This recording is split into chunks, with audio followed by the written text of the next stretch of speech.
Hello, and welcome to Visualizing Hypothesis Testing. My name is Stephen Bondani, and I will be guiding you through this presentation. Our learning objectives will consist of the following. We will develop a null and alternative hypothesis to test, discuss how to use visualizations to test our hypothesis, different ways to interpret the graphical data, and summarize the lesson. If there are no questions at this point, we will move on. In the first visualization test, we illustrate the average number of defective widgets out of 100 samples using a bell curve. Based off of the research question, on average, are widgets from Acme Widget Company defect-free? We developed the null hypothesis. On average, half of Acme widgets are defective. For the alternative hypothesis, we want to take the opposite approach. So we state less than half of Acme widgets are defective. According to Uma Sakaran and Roger Boogie in Research Methods for Business, they state that a null hypothesis is set up to be rejected in order to support an alternative hypothesis.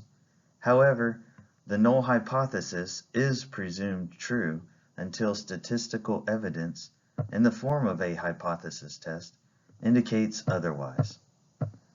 What is displayed in the graph is that for a sample group of 100 widgets, the highest average number of defects is 40%. As the number deviates from the average, the probability of defects also decreases. Potentially, if you were to sample 80 widgets instead of 100 widgets, the probability of defects may decrease. This would require further testing. However, at the present, we can reject the null hypothesis that half of Acme widgets are defective on average.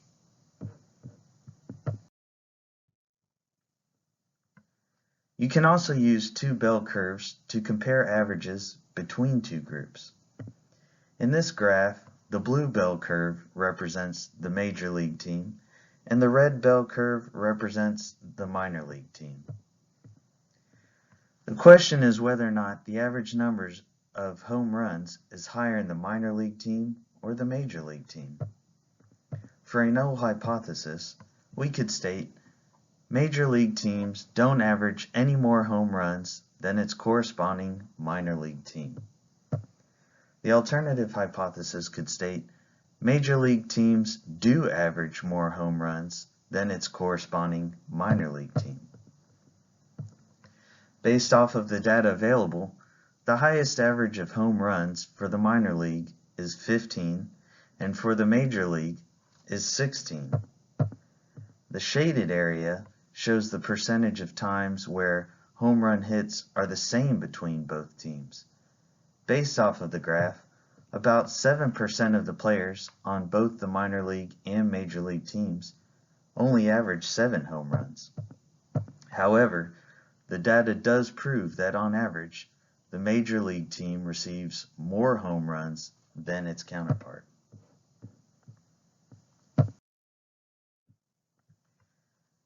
This graph compares the efficiency of two different groups over two different time periods.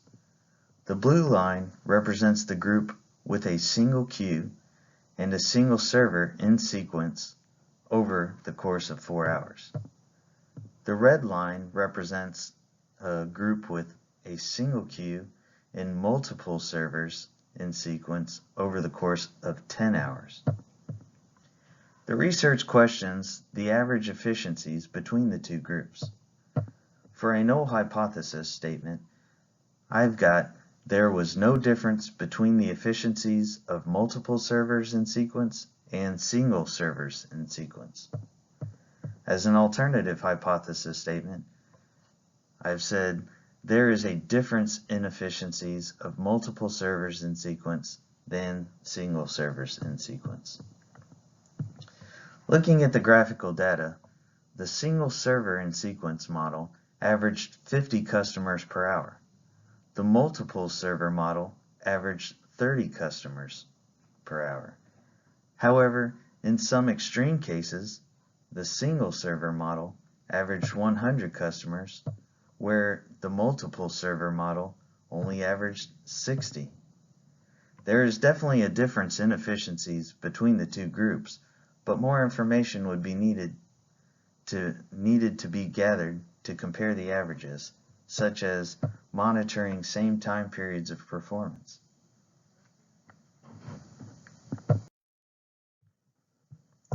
This graph is a scatter plot. Based off of the weight of the vehicles analyzed, a dot is placed on the graph to display how many miles per gallon that vehicle averaged. A scatter plot is analyzed by reviewing the data points. The more of a straight line that the graphical data creates, the stronger the correlation between the data analyzed. If the data points don't create somewhat of a line, then it is harder to justify a correlation. Looking at the research in question, does weight affect miles per gallon? A null hypothesis could state that the weight of vehicles doesn't impact the average miles per gallon. The alternative hypothesis could state that the weight of vehicles does impact the average miles per gallon. Looking at the graph, the least amount of miles per gallon is attributed to the heaviest vehicle, and the greatest amount of miles per gallon is attributed to the lightest vehicles. One could make the inference that there is a strong correlation between the weight of vehicles and the average miles per gallon driven.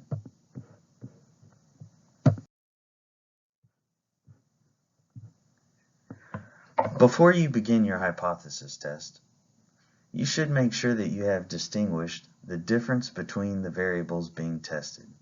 Establish a null and alternative hypothesis. Use the appropriate test for your research. Ask yourself, are you comparing two groups? The effects independent variables have on dependent variables, or how strong the correlation is between the variables. These answers will help determine what type of test will best support your hypothesis research. Make sure to look at the data objectively and don't make any rash judgments. The intent is to confirm or reject relationships or differences between variables in a test. Once you have determined the best test to conduct for your research, you should graph your data. Using visualizations to display your data can help to better explain the research. Graphs take the place of mathematical equations. Unless you're a math whiz, it is easier for the average person to understand a graph than to visualize mathematical data. In this presentation, we featured graphs to represent average number of defects a product has. We compared data between two groups, and we proved a correlation exists between two variables. Thank you for your time. I hope you enjoyed the presentation. At this time, please feel free to ask questions and provide critiques.